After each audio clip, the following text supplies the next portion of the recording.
Good evening, good evening, and welcome to Couch Conversations with the Doctors, where health is wealth. What night is it tonight? It is Monday night, and it is time for Couch Conversations with the Doctors. As always, we're going to go around and introduce our esteemed panel of guests that are here with us on this evening. To the man who is an art connoisseur, our very own Joe Harrington. Well, Joe, introduce yourself. Thank you, Nikki.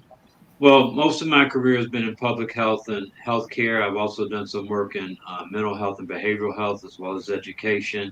I retired in 2017 from the Illinois Department of Public Health, where I was a regional health officer for Cook County and an administrative law judge, and had the um, opportunity to serve under Dr. Mason when he was commissioner. I was an assistant commissioner for the City of Chicago Department of Public Health. Outstanding, and thank you so very much to the urologist of the stars who hates accolades. That's our very own Dr. Terry Mason. Is there a doctor in the house? Yeah, I guess so, Nikki. Thank you very much for the kind introduction. My name is Dr. Terry Mason. I am a happily retired urologist and and also have been involved in a number of activities around medical education, and lately really been looking at the role that food has in both preventing, improving, and some food actually worsening our condition. So really excited to get more involved in that and look forward to what we can do. And then lastly, the information that the congressman just shared will be the topic of our conversation, I'm sure, because without the money and with what the plans look like, and hopefully we can get into some areas that we know will be affected and how that is going to create problems for our healthcare. So thank you very much. Outstanding. Want to say hey to Alderman Pat Dow, who is here with us at this time. Hey, Pat, how are you? Want to say hi to Pamela Dominguez, who is here. She says good evening to everyone. To Jackie Robinson Ivy, who is here with us. She says good evening. Well, to my colleague who tends to leave it and have fun in the sun and leave us here. It's been really hot lately, but it cooled off today. That's our very own Douglas Graham. Hey, Doug. Listen, Nikki, I can't wait to get back to Chicago. I'm coming back in the fall. I'm a retired physician like Dr. Mason. I worked in the western suburbs for about 30 years. And then after I retired, joined the representative in his office for 2 years. And it really opened my eyes to public health and public service. We're going to try and answer your questions as best we can. Outstanding. Want to say hey to President Carrie Steele of the Metropolitan Water Reclamation. Hey, how are you? I see she's here with us just as well. To the guys on Van Buren Street in the garage. Hey, guys, I see you guys are checking in and waving your hands. Want to say hey to you all just as well. To our friends over at the Core Center who are working, that just stopped by to make sure that they could listen to Couch Conversations. We want to say hey to you guys just as well. I want to say hey to Engine Company number 26 of the Chicago Fire Department, who is watching us just as well. Well, to the man who says that I threaten him every Monday night to be here, but he's always on time. That's our very own Dr. James Miller. Dr. Miller? Well, just want to say good evening to everybody, and want to thank the Congressman and Nikki for having me to join this panel of esteemed members. And I am a retired physician. I retired in 2019 after practicing about 40 years in Chicago and the near western suburbs. I don't know. I might have to come out of retirement with all the cuts and restrictions that are going on. I think we're going to need some help. So I know Dr. Mason often like to say that he's happily retired. Terry, I think they're going to need you. Anyway, we are happy to be able to be a part of this conversation this evening, and hopefully we can talk about some things that will shed some light and help to inform people, about their health and about life in general. Because we talk about everything that's going to make you better on this panel. So I'm happy to be here, and hopefully, like I said, we'll be able to provide something conversational wise for you this evening. Outstanding, and thank you so very much to the weight loss guru who keeps everybody on target, our family practice medicine doc, our very own Dr. Tony Hampton. Well, Tony. Thank you, Nikki, and definitely happy to be here. And I'm a family doctor on the south side of Chicago. Definitely believe that food is the best medicine. And I also believe that in order to help people heal, we have to have resources. So I'm definitely interested in the conversation tonight because if we, um, think it through and plan it through and problem solve, maybe we can find ourselves on the other side in a better place. So thank you, Nikki and Congressman, for the opportunity to be with you guys tonight.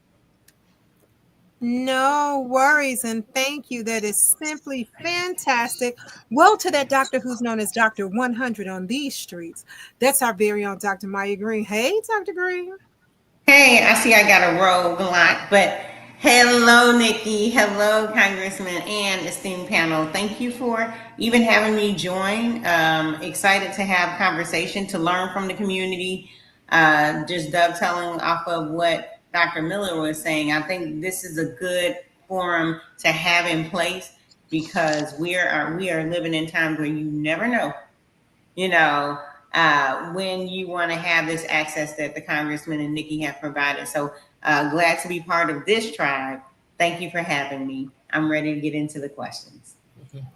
All right, outstanding. Well, Maya, I'm going to ask if you can pick the questions up on the side for me. I got to dip off for a minute. I was having some technical difficulties. I'm going to go fix them because I figured out that I'm having a small router problem, and I will be back. You guys continue that conversation. I'm going to leave you all for a moment with the man who makes it possible for us to have this conversation, the one who teaches us that true health is wealth. After he gives his opening statement, he will then begin the conversation. That's our very own Congressman of the Illinois 7th Congressional District, Congressman Danny K. Davis. Congressman? Well, let me just thank all of our friends and panelists who are with us. There has been so much health discussion and health activity going on in the last 2 weeks or so until it seems as though we can't get enough of it. I was enjoying listening to Dr. Mason on Sunday, where he talked a great deal about the National Medical Association, that is the Black Doctors Association, having their convention in Chicago and how actively engaged the Cook County Physicians Association is in doing things that they've never done in the same place before. They think it's going to be the most exciting convention that they've had in a long, long time. And I certainly enjoyed listening to that before digging into my faith stuff on Sunday. And I also enjoyed the conversation related to what individuals get at facilities and how well documented and how well planned that was. Last week, we actually interacted with owners of hospitals. Dr. Prasad, who is the owner of West Suburban, his photograph is in one of the local newspapers. And of course, he was with us at one of the 5 press conferences that we had last Monday. And the interesting thing is, we had press at every one of them. And some of them actually traveled with us to all 5 of the different hospitals that we went to. And we ended up at Mount Sinai, but we started at Loretta and just kind of made a circle. I don't think there are many people who would say that health care in America is being seriously challenged for a segment of the population, but will affect all populations. I'm saying people with disabilities who I talked to one family, and one little boy in that family, his bill each month is $4,000. He's got a special problem and a special need. So I guess our question is, how do we, if we can, compensate for the fact that we're going to have seriously less money? I mean, that it always boils down sometimes to the money question. You know, the blues singers say, "Your loving gives me such thrill, but your loving don't pay my bill. I need money." that best things in life are free, but you can give that to the birds and bees because I need money. So how do we compensate for the fact that, especially in the primary community that many of us live and deal with and in, how do we keep providing? How do we keep servicing? How do we keep trying to make sure that people get what they need, even though we don't have the same resource? I mean, if you take $800 billion out of Medicaid, somebody that uses it won't have any. I mean, it will not be there. So that, I'll just throw it out. How do we as practitioners respond to this clawback of money that if you need certain kind of supplies, you can't get them because you don't have the money? So what do we tell our patients and what do we do? So I'll just Well, throw that out. yeah, I'm gonna, because I want to add some additional background to what you're saying, because everybody's heard that uh, some of these savings are really not going to help very much, because we're looking at significant tax cuts for the uber wealthy, for the wealthy. Most people won't see a tax cut, but some people will benefit from this in terms of lower taxes. And so I think that's something to keep in mind moving forward. But the cuts that they're talking about and reductions are such that they're draconian. And I don't think there's any simple answer for what's about to happen. Some people will lose coverage, and what it's going to do is going to force some institutions to reduce their services because they need the money to pay the people to provide those services. The safety net hospitals in Illinois, we have a number in Chicago, are most at risk, and they will have to cut back on the services they provide because they have to figure out how they're going to pay people based upon reduced reimbursement. And Cook County Health and Dr. 100 and I serve on the board is the safety net for the entire uh, well, all of Cook County. And what we know is that means that it'll increase the load on the Cook County health system.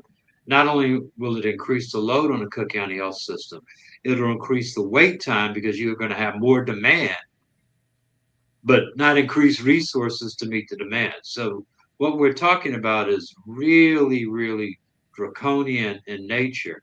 And we will figure this out as we move forward. But I don't think there's any easy answer. Those of us that can will do the best we can under these circumstances. In some respects, this is historic, but it's not the first time we've been in situations like this because and I'm talking about Black people and brown people to a degree, and marginalized people in general, have a history of maltreatment by this government. It's ironic that on July 4th, when we celebrated Independence Day for the country, Black people were slaves. The indigenous people here were being removed from the land that they used to live on. So this is sort of consistent with history, but we will do the best we can. I think that best is going to be with a small b. Uh, there's not going to. I mean, because it's not. It's just not there. It's Yeah. just not there. And what people will do if their reimbursement for their insurance programs don't pay for certain medications that they need, they won't get them. And if they don't get them, it may mean their blood pressure will be out of control, their diabetes may get more out of control, or whatever the things are that they suffer from are going to be probably less controlled. And I certainly my internal medicine colleagues can talk about that more. But we got people with chronic conditions, asthma, congestive heart failure, right? And my other colleagues here can talk more about that.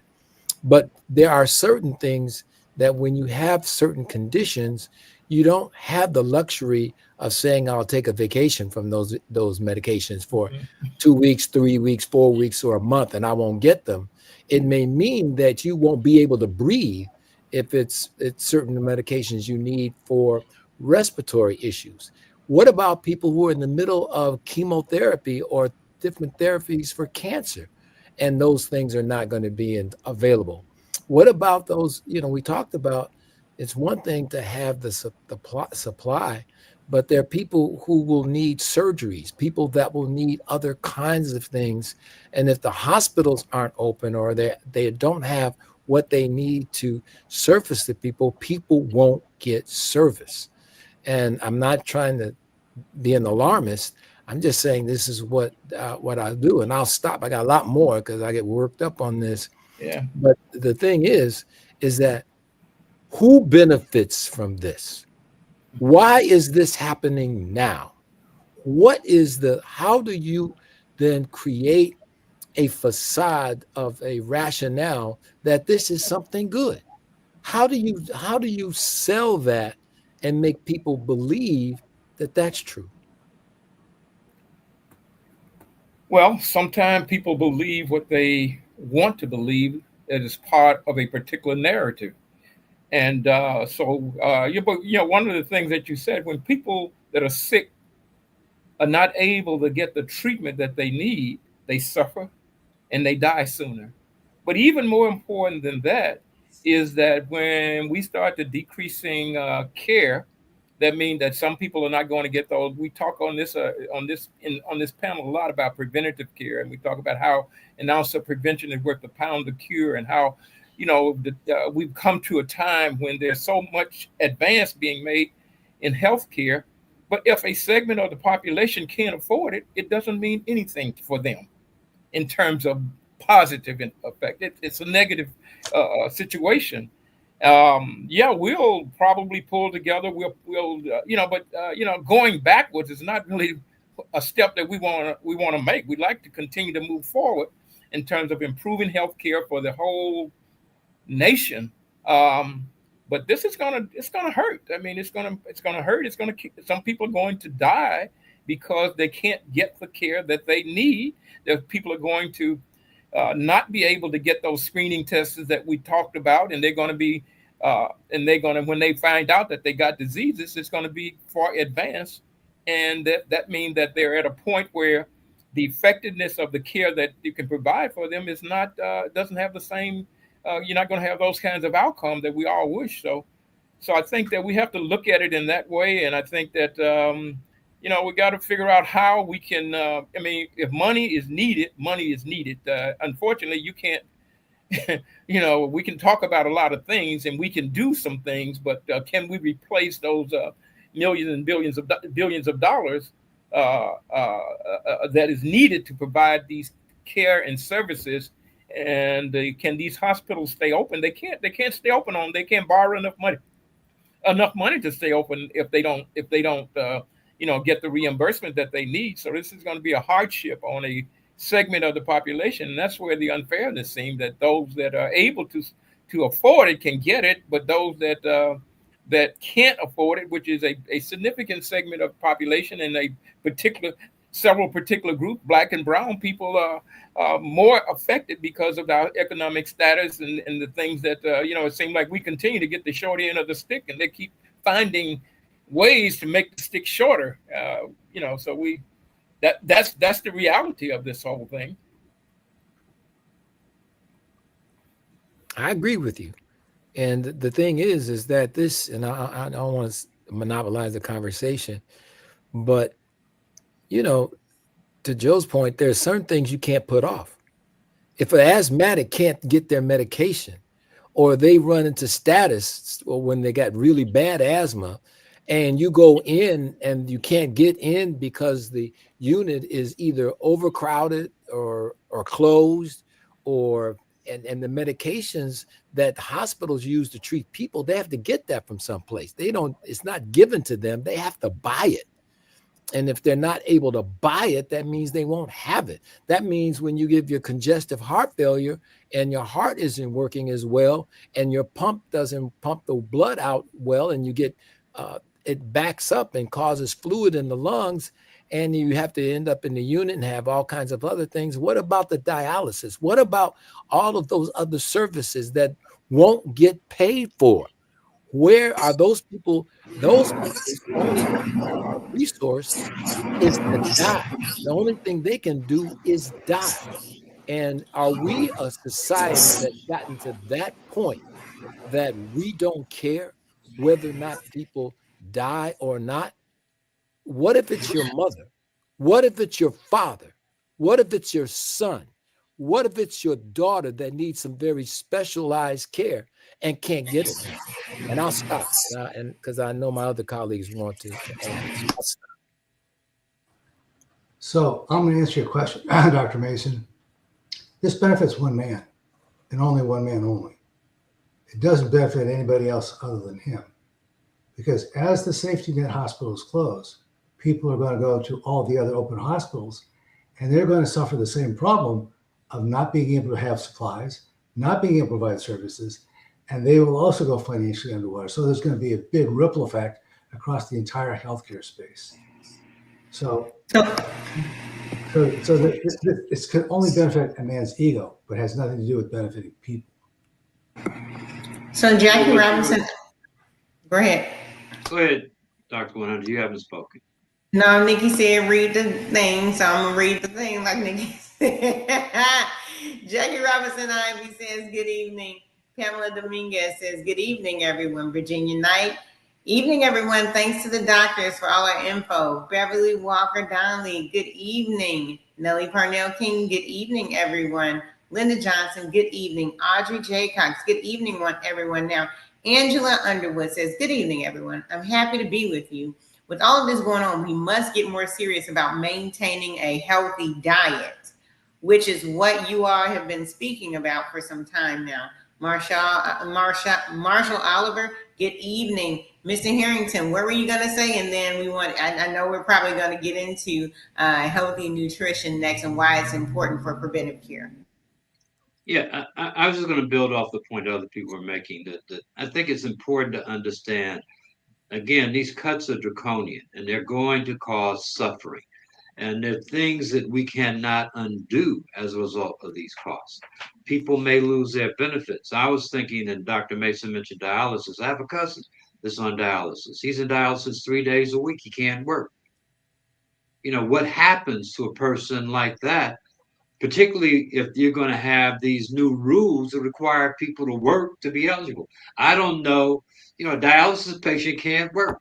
So does that mean that a person that now is a dialysis patient who cannot work has to either volunteer or do something else to avoid being cut from Medicaid? So we don't know the full breadth of what potentially could happen.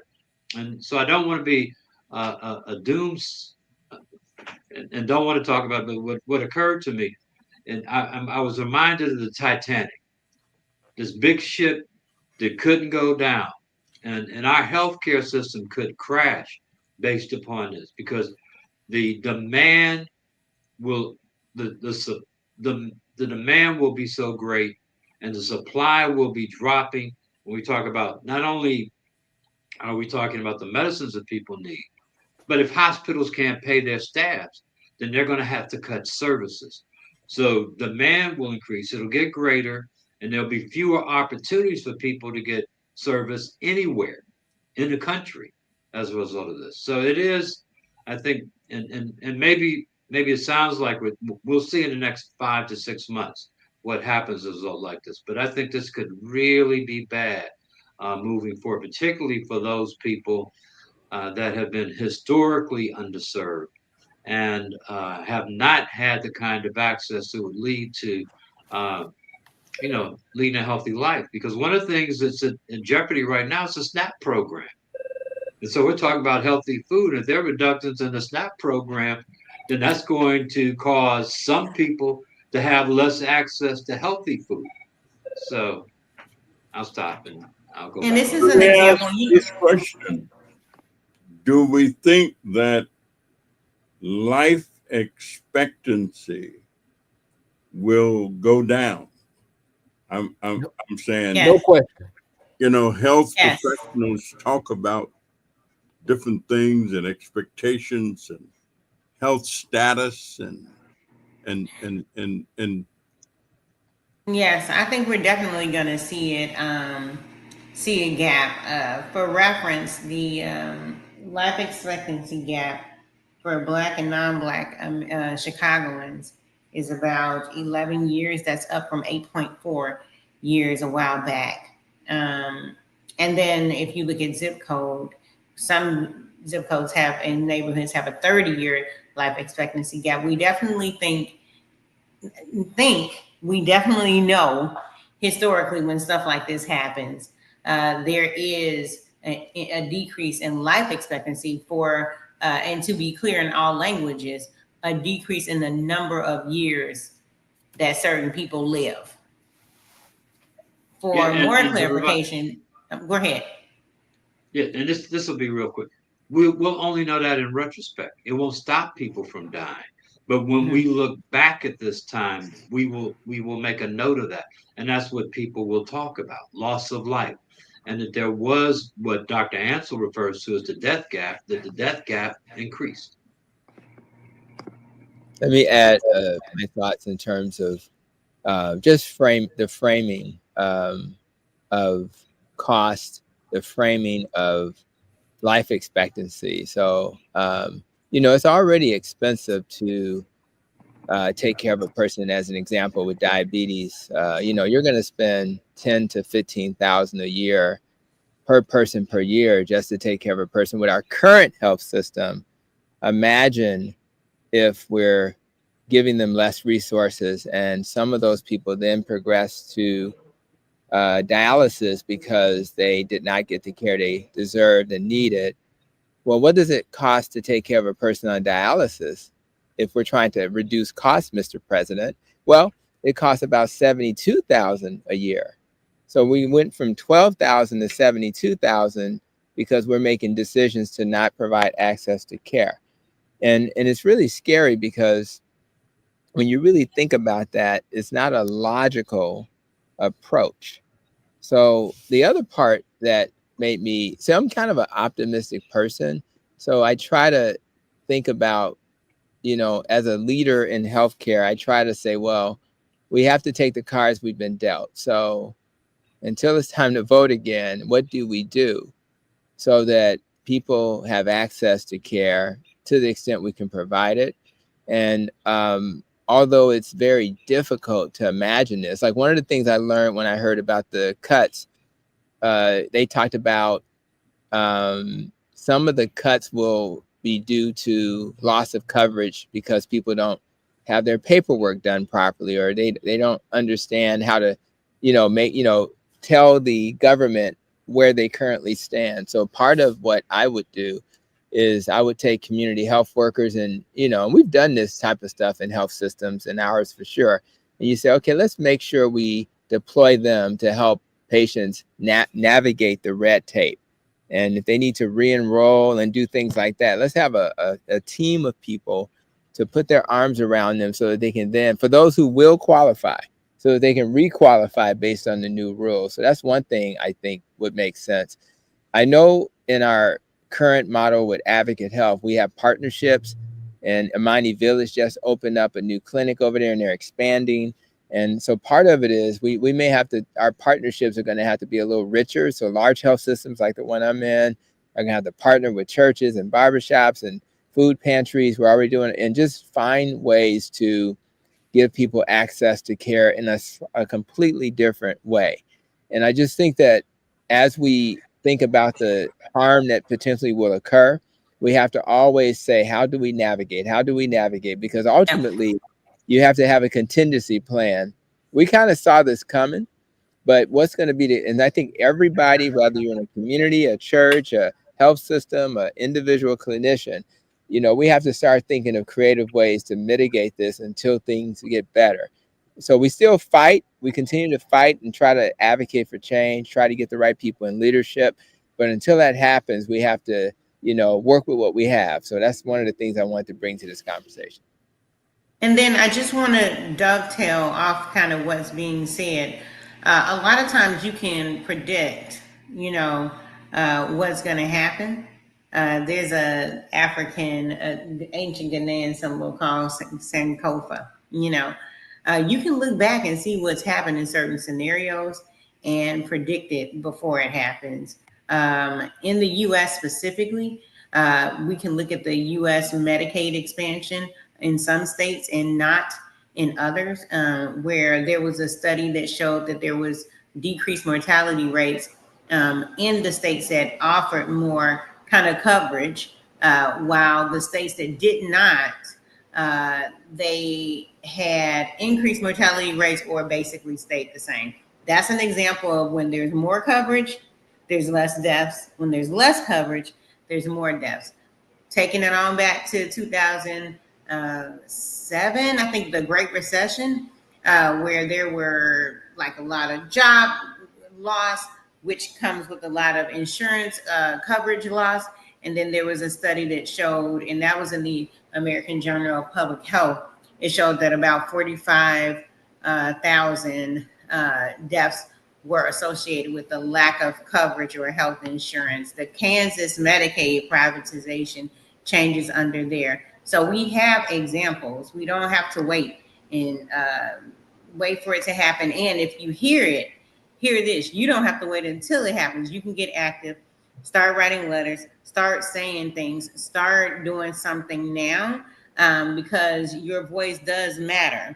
And so that's the way you can get active. But we do not have to wait and on the back end, look, we have examples of what happens. And so Bonnie Smedley, good evening. Michelle Garrison, good evening.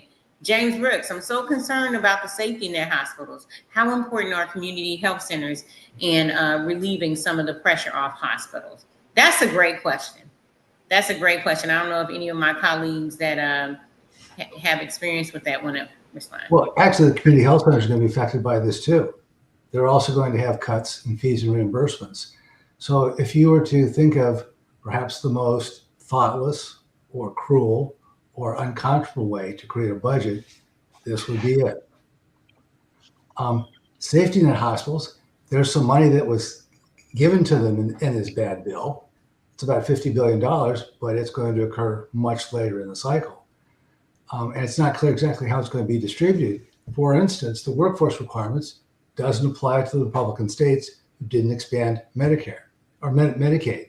So it's not clear that the distribution to the rural hospitals is going to follow a need basis as it might follow a political basis. So I'm not particularly holding my breath on this one. Well, let me ask this question. Yeah. And it's amazing to me that there's not mutiny in those places. I'm saying, I watch little television every once in a while, and sometimes the people just mutiny. They just have to do something. They. I mean, how do people manage to just kind of go along, even though they know? It's not like they don't know. They know that they're being treated a certain way. I mean, I was hoping Reverend Fields would get here because I wanted to ask him about Christians, will say sometimes, well, the Lord works in mysterious ways. His wonders to behold. And that gives them a little consolation when somebody died that probably could have lived another 10 or 12 years if they'd have been getting certain stuff. And we kind of say, well, we never know. I mean, the Lord knows best. And another soldier gone. And, I mean, that's Yeah. If there's anything good that comes out of this, it'll wake a lot of people up. I mean, there's going to be pushback.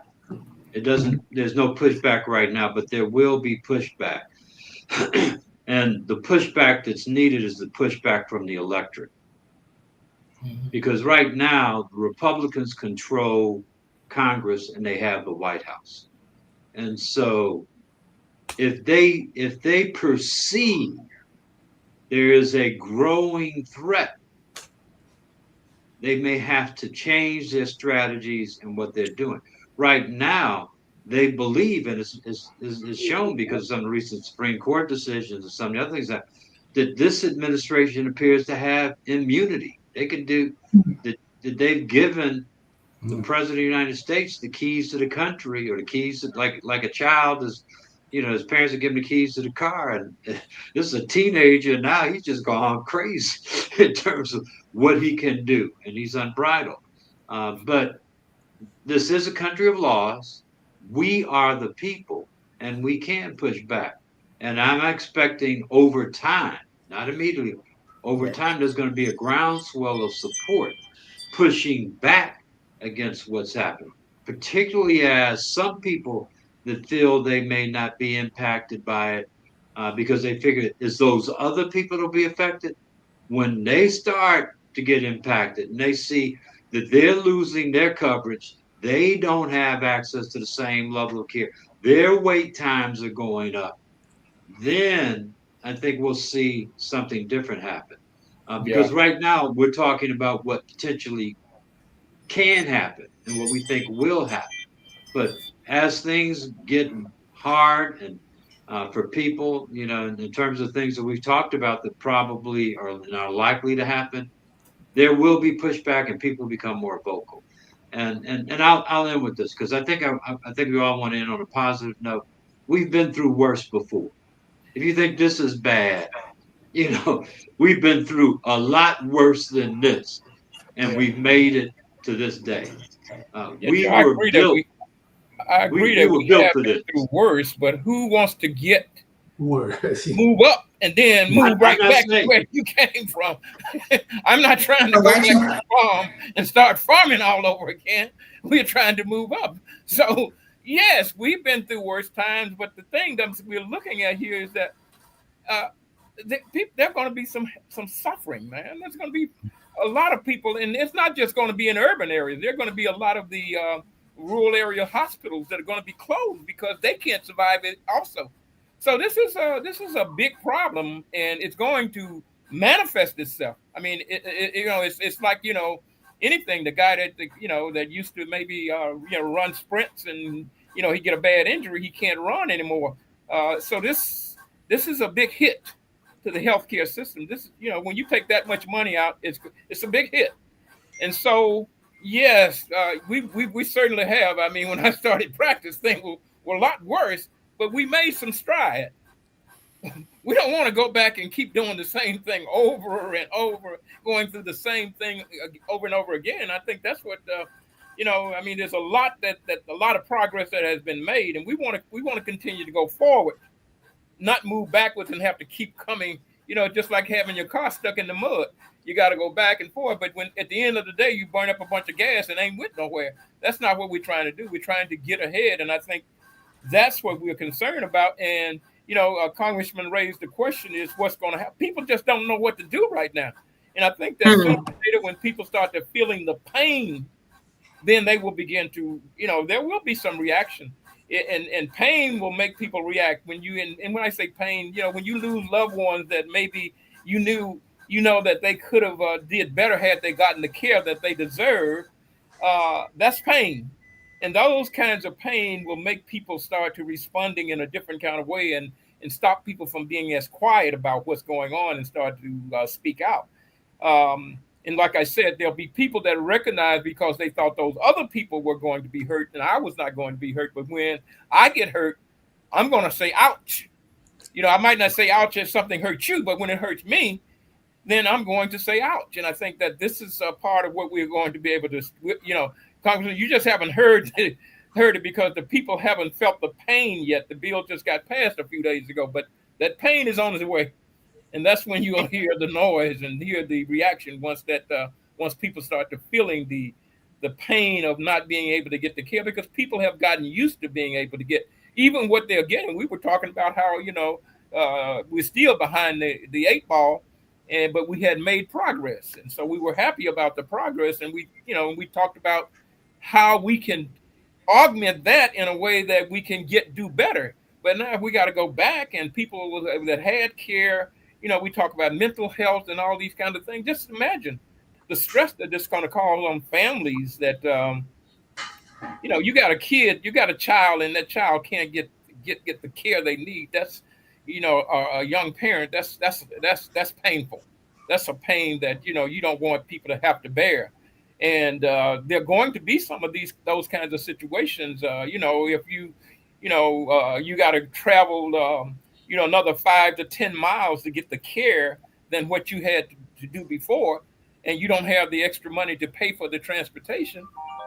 Those are painful kinds of things that you got to learn to deal with, or you're going to have to, that are going to face us. And yeah, we're going to come up with some things. The churches are probably going to come together and figure out how they can help transportation, but they don't have the money to be able to foot the bill, and that's what we're talking about, is that the bill has to be paid in one way or another, or the option is that the people don't get what they need, and that's what we are talking about. A lot of people are not going to get what they need, and that's going to hurt. But we got to keep hope alive. You got to keep hope alive. And I will say this, and I don't know if this is my thought for the day, but and I never say, I hope whoever is listening can hear this.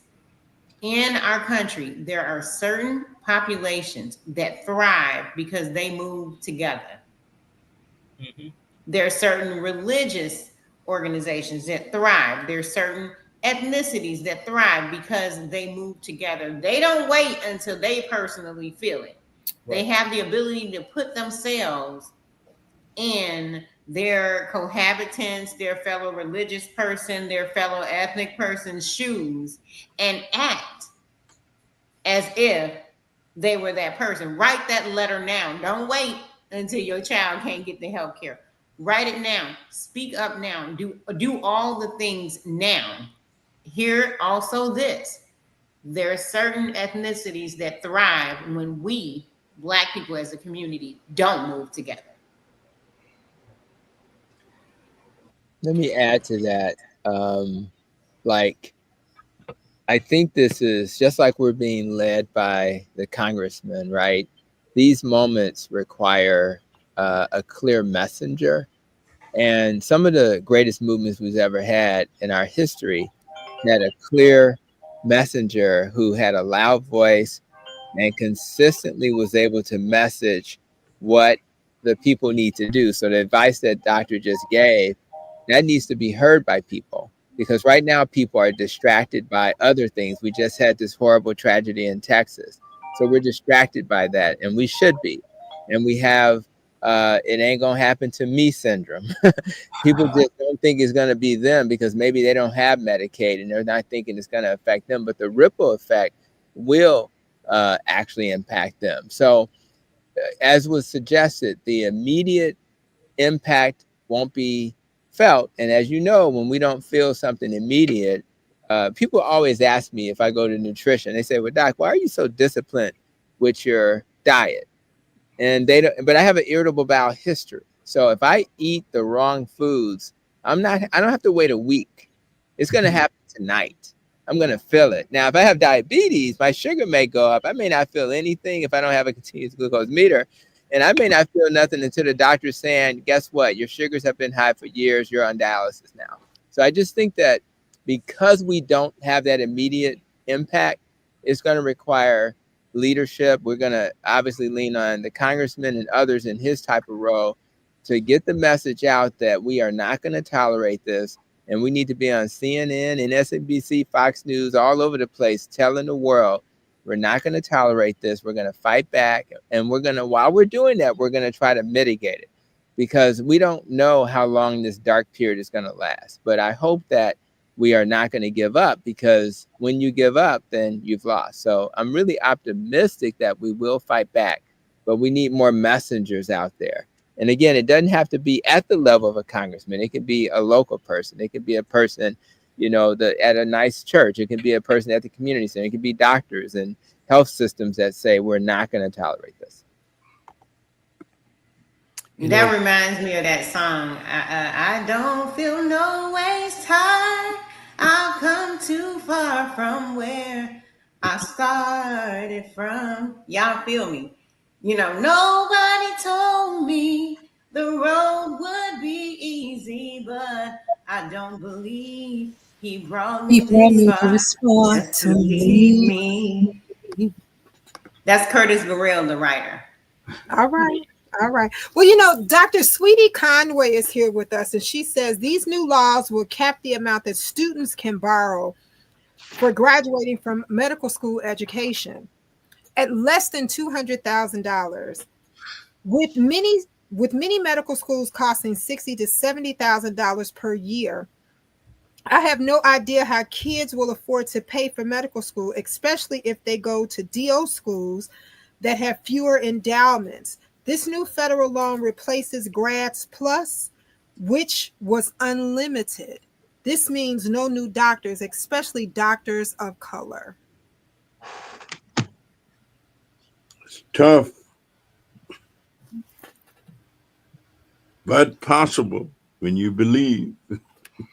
Yeah. Now, Pamela Dominguez, I don't know, Maya, if you got to Pamela, but she says, so glad that the congressman brought up Yahweh.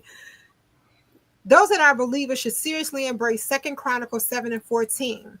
For even though his present government thinks they are in control, Yahweh truly is. He has given us the herbs, the fruit, vegetables, and the food and the medicine. We have that first. No alternative health practices are going to have to go to the people and teach them. I have much more to share, but this topic is making me feel some kind of way. What I will say is many people don't know what to do. Collectively, work and responsibilities are the leaders, teachers, and the day of one leader is not conducive for the people. James Brooks also says it, and just so you guys know, James is the CEO over at Lawndale Christian Health. James says, Dr. Maya, this is James Brooks from Lawndale. Okay, let's connect this week and strategize on efforts going forward. And then Pamela Dominguez says, hey to Dr. Conway. She says hello to Sweetie. Well, you are right, Congressman. The big beautiful bill is big and ugly. It's beyond ugly. You are absolutely right. Well, if COVID didn't teach us anything, we tried to put a Band-Aid on a gaping wound. And with this, it puts us in a whole different ball game. Oh, Okay, Sweetie also talks about the Big Beautiful Bill Act does not directly. She has a plethora of things that she is saying, and she is still typing at the same time. And Sweetie, I promise that we will get to these on next week. But she also talks about how residency positions will no longer be available in hospitals. This is crazy. This is truly crazy. But I know you guys hate when I say this, but it's our time. So, with that being said, we're going to go around as always and we're going to ask, what is your until next Monday? Starting with you, Doug, your until next Monday. I just want to support what Joseph said. We had this rather spectacular No King's March, which really put the 4th of July parade at Washington, D.C. to shame. I believe that this represents the majority of the people in our country, that we don't like and approve of what's been done and the way it's been done. There may be some very quick Republican victories today, but this is early in the first quarter. This isn't the last 2 minutes of the fourth quarter. So I believe that we have to do those things to prepare and to organize to make it to the fourth quarter. But that also means what Dr. Mason says. We have to be careful what we eat. We have to be careful what we drink. I'm a believer in vaccination. Case of emergency to Harvey. Anything that you can do to prevent an illness is going to be to your advantage in these harsh times. All right. Well, Dr. Mason, you're until next Monday. Well, until next Monday, I need to look back because there was a time before we had Medicaid. And we know what that was like before there was Medicaid. And there was a time before we really had them able to cooperate like they do now with Medicare. So there are a number of things that we already know because we've already been there. And I personally, with my own family, have had to live with early death from prolonged times for opportunities to get things like biopsies and things of that nature. So, I mean, it's just, I don't want to get there, but this is much deeper than we think. And we went through that period of time. And so here we are again at a point where there may not be these things. And I agree, we need to make sure that we raise as much hell as we can with this option, because with this situation, because people are going to die prematurely. People are not going to have, we've all seen, and maybe my internal medicine colleagues, but when people get bad asthma and unable to get medication, if that happens, that's a big problem. If people have diabetes and unable to get their medications, their insulins and what have you, people have problems. And one of the things that we will need to do somehow is to document when and if those things happen and cite them back to this cause as being germane to this problem. And there's more, and I'll stop right here. Outstanding, and thank you so very much. Well, Joe, you're until next Monday. Well, I'm going to take a crack at it and try to be succinct, but I don't think that I can. And I think that for all of us, this is an emotional topic because we really care and we care about our people, and so it's hard to talk about this dispassionately, and and then step away. So what I was reminded of as I listened to the conversation, I took a step back, is something that Jesse Jackson used to always say. No one's going to save us from us, but us. So we have a problem and we need to take care of it, and we need to get our health in order, get our house in order. And I'll leave you with this. Ujima, collective work and responsibility will get us there. Outstanding. Well, Mount Sinai is thanking the congressman for doing the tour of the press conferences, and especially Laura Leone says, thank you, Congressman, for doing the tour to support Medicaid. And I think that is simply outstanding. Well, Dr. Miller, you're until next Monday. Well, I think, it's been said on this panel tonight that, we are going to have to come together. Sometimes it takes painful things to make people come together. Sometimes in families, it takes a death or something bad or a tragedy to happen before the family decides, you know what, let's stop fighting in the camp and let's deal with the issues that we need to be fighting outside. So this is a time that we need to pull together, to put our heads together and to come up with a plan. We can't always be in a position that we are just going to be reacting to things. We have to have a plan going forward that we are going to take care of some things if this happened. What I mean by that, not just taking care of these health problems, we have to say, well, if these kinds of things happen to us, what do we do to stop this? How do we prevent this from occurring to us? And so a plan is what. So these are, one of the things that hopefully will come. I don't, know what else good is going to come from this particular administration, but maybe will be something that will teach us that together we can do a lot that we can't do individually, and that it is time for us to stop fighting each other and to start coming together, making a plan for our survival and our improvement. For because you know who cares if you don't care for yourself, then you can't expect somebody else to care about you. So we got to come together, and that's just the bottom line.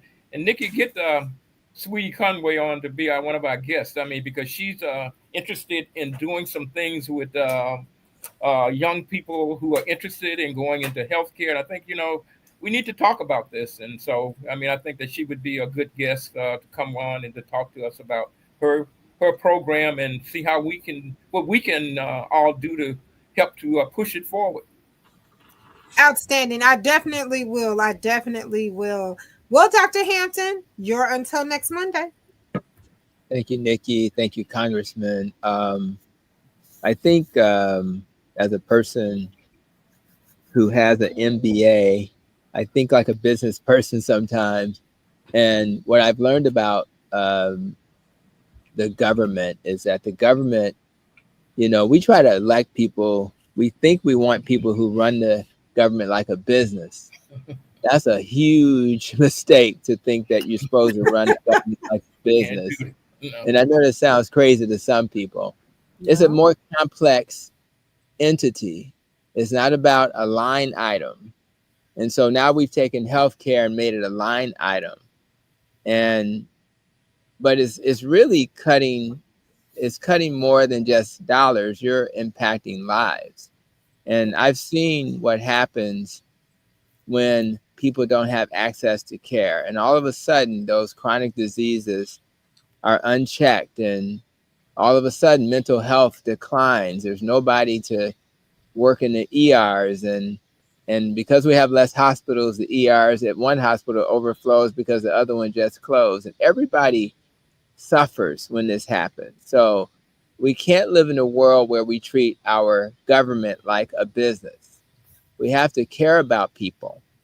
I don't want people to, my house, which is behind me, is on fire. And they say, you don't deserve for the fire people to come to your house because we don't like you or because we think differently of you. I want to live in a world where everybody has access to the fire department. Everybody has access to healthcare. Everybody has access to education. So we really want to learn the valuable lesson that was messaged previously. Let this be a lesson for us, not to minimize how dangerous it is to elect people who only care about treating the government like a business. Let's do better than that, and let's get angry, let's get upset, and let's elect people who care about people. Those are my final words. Outstanding. Well, Congressman, as always, take us home. Oh, quick announcement. Want to remind everyone that our picnic and parade is coming up.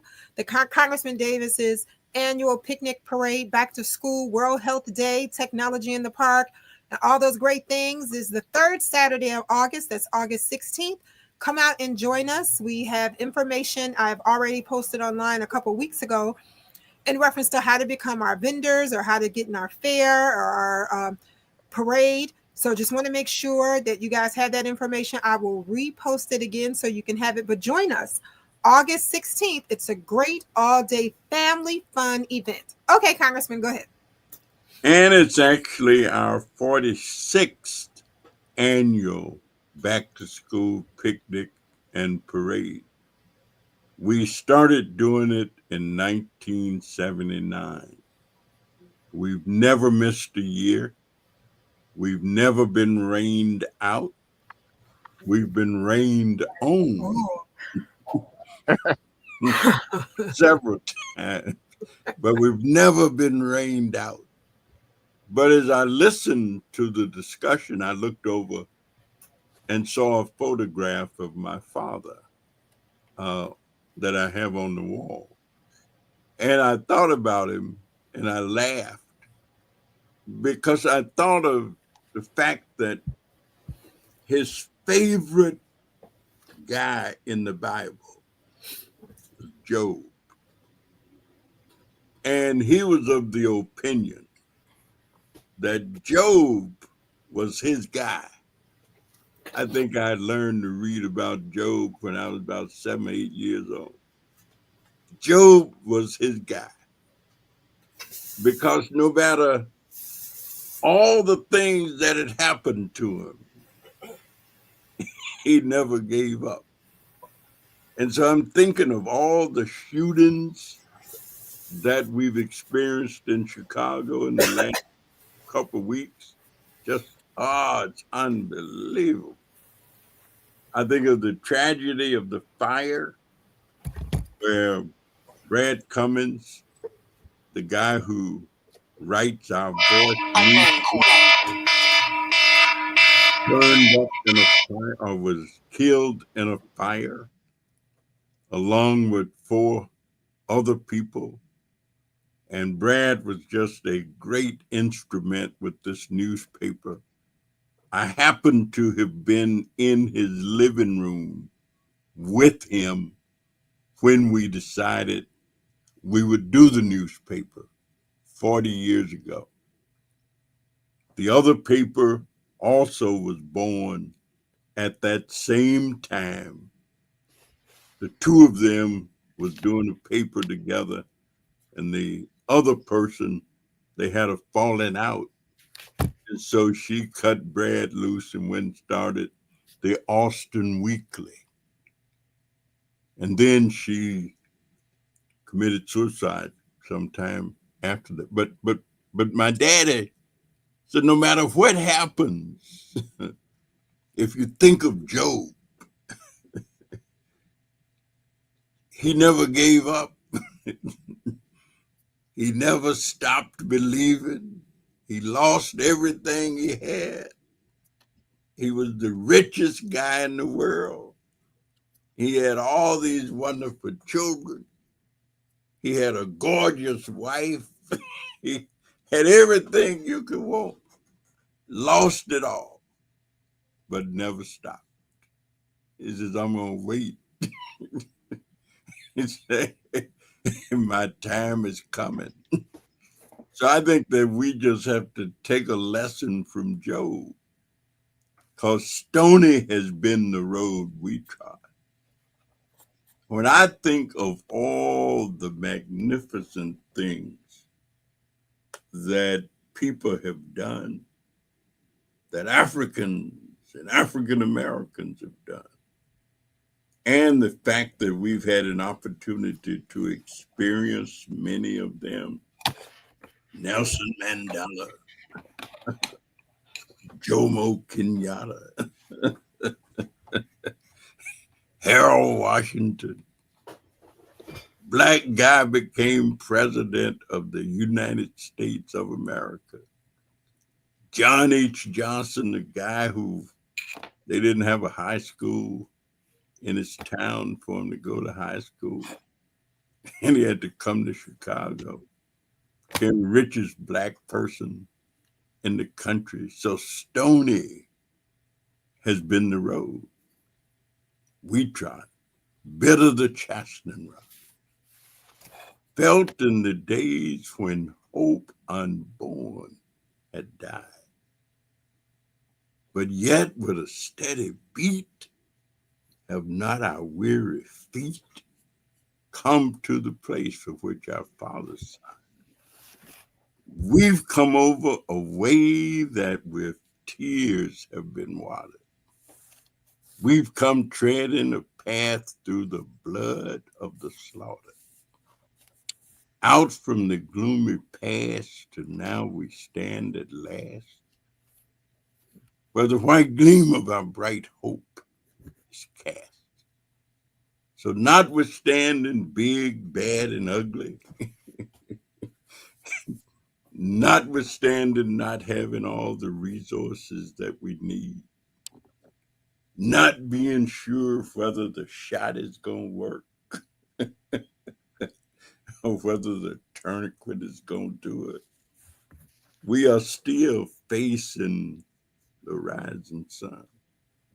And so we just get up each and every day with the understanding that we are facing the rising sun of our new day begun. And let us just keep marching right on till the victory is won. So thank you, ladies and gentlemen. It's been a wonderful, wonderful evening. And we'll see you next week, if the good Lord's willing. Thank you all.